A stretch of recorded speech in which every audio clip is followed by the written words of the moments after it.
name's Alana. Welcome to my kitchen. Today we're going to make a garden tomato sauce with meatballs and pasta.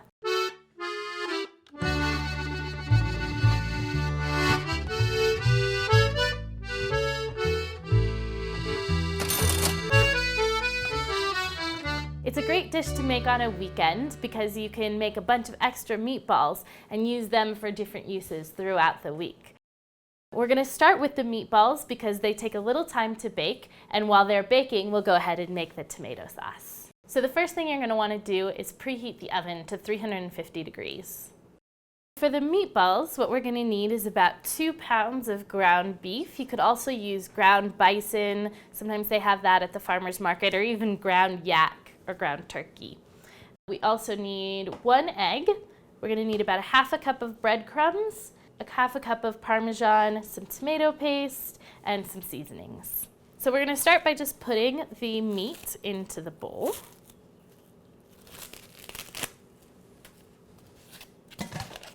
So the next thing we're going to add is 1/2 cup of breadcrumbs.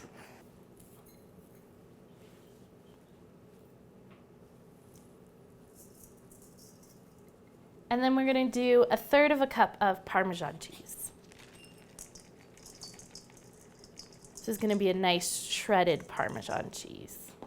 I like to put all the ingredients in at once because once I get my hands in there to mix the meatballs, I like to not have to wash them too many times. I'm going to put some garlic powder in. You can really adjust that to your taste. We'll do a bit of salt and some pepper. I like to do fresh ground, but just regular ground pepper will work just fine as well. Some oregano.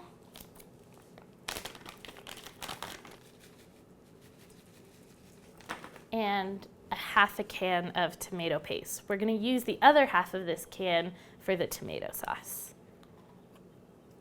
I always like to plan my recipes so that if I'm using part of something, I figure out another use for the rest of it. And just 1 egg to help it bind together. You can just crack it straight into the bowl. So then I'm just going to mix it with my hands till it's really all the spices and the egg are really all mixed up. You have a nice even consistency to your meat. I really like this recipe because it's super simple. I don't have to chop anything. It all goes in one bowl. It's really fast. If you want to make it a little fancier, you can add some chopped parsley, some chopped onion, any other seasonings you like, some red chili powder to make it a little spicy. It's really a pretty adaptable recipe. Once you've got it nice and mixed, you're going to take little pieces and form small balls. This is a really great thing to do to get your kids involved in doing. They can help you form these balls and it'll go faster and get them involved in the cooking process. I make my balls about 1 inch in diameter. It doesn't matter so much, but it's nice to try to get them to a pretty even size. That way they'll all cook at the same rate. Once I have them all rolled, I'm going to go ahead and put them in the oven.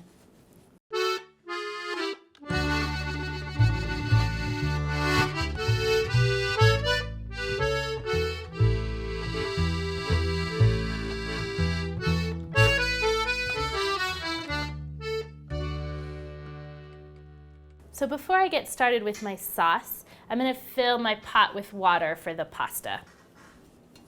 And I'm going to get it set to boiling. So for this sauce, I've got a great array of vegetables that we bought at the market. And you could change them up depending upon what your family likes. But I like this because it's a great different set of colors. It's kind of the whole rainbow. We've got 1 eggplant, 2 zucchini, an onion, a bell pepper, and 4 large heirloom tomatoes, some garlic, and some fresh basil to put on at the end. So the first thing I'm going to do is I'm going to chop my onion because that takes sort of the longest to cook, and you want to infuse the olive oil with the flavor of the onion. So it's handy to have a little bowl right next to you that you can put all of your food waste, either if you compost it or just to throw into the trash. Just makes it easier. I'm going to cut the onion in half, and then I'm going to make really small slices going vertically across the onion. And then I'm going to make similar size slices going horizontally across the onion.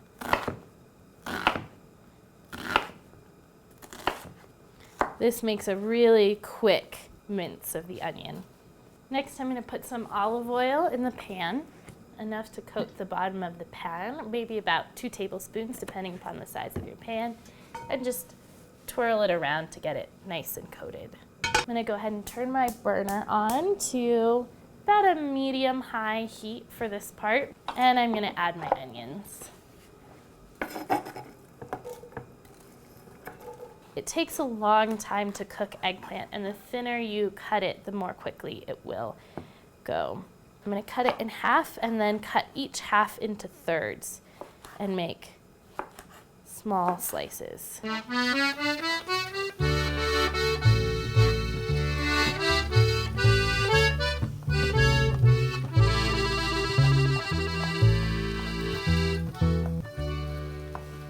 Next, we're going to go ahead and peel and chop the garlic.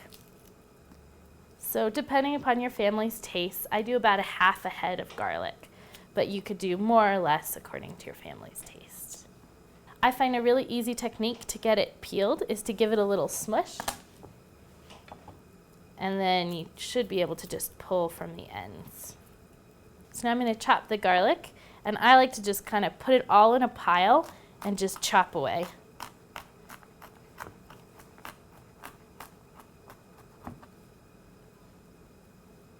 Doesn't have to be super fine, about like that is great.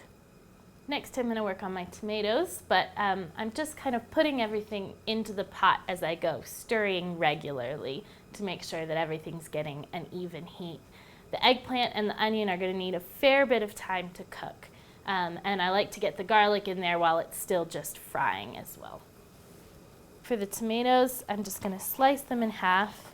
I'm going to take off the little residue of stem, and I can do a nice coarse chop on these. I like to use a serrated knife for my tomatoes. I just find that it works a lot easier. See how nice and juicy these tomatoes are because they were picked right.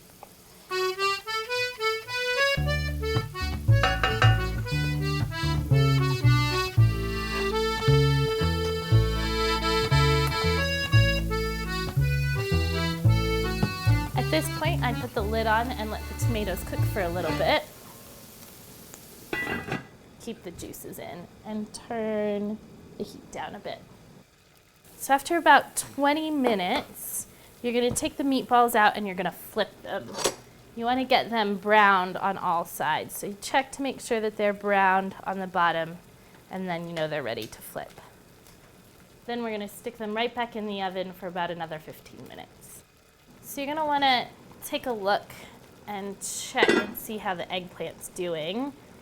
I think the best way is to just taste it.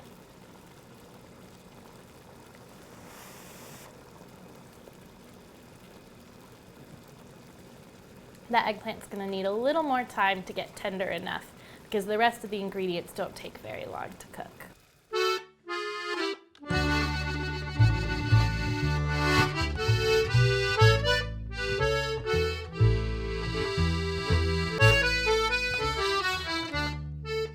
Next, I'm going to chop the zucchini. We're going to do 2 zucchini. I've picked 2 green ones, but you could do them of any color and any shape really as well. For these ones, I'm going to cut them in half lengthwise, and then I'm going to divide them into thirds and then mince them.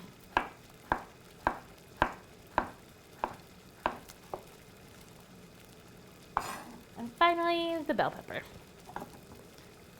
Again, I'm going to cut this lengthwise. I'm going to take out the seeds. And I'm going to cut it lengthwise into strips.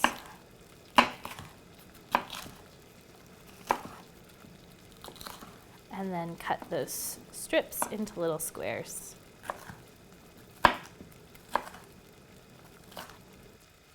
this point, I'm going to add in all of the seasonings. So I'm going to take the other half of my tomato paste and put that in. It's a really good way to get a bit stronger of a tomato sauce flavor without having to spend a lot of time cooking your tomatoes down. Then I'm going to add the zucchini and add the bell pepper. I'm going to do some salt, again to taste. Always better to err on the side of not too much salt. You can always add more. Pepper.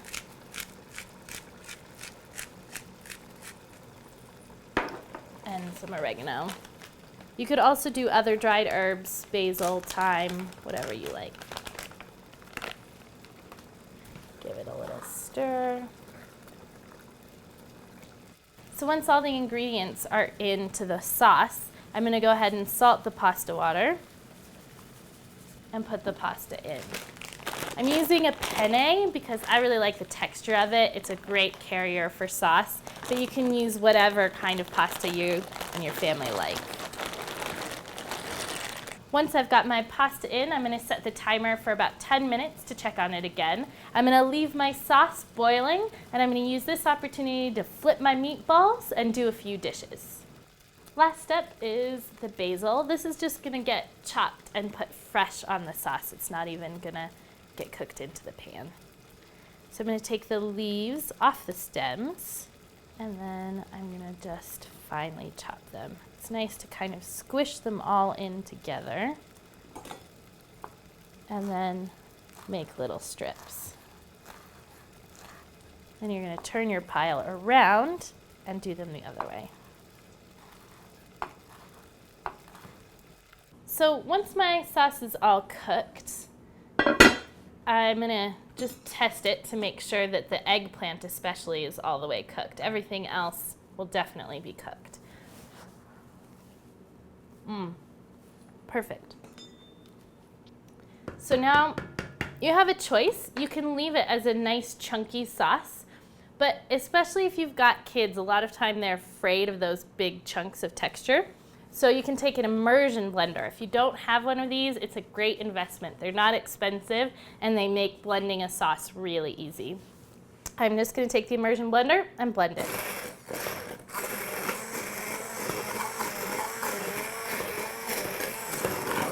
Once you've got it all the way blended, you're going to want to taste it and adjust for seasonings.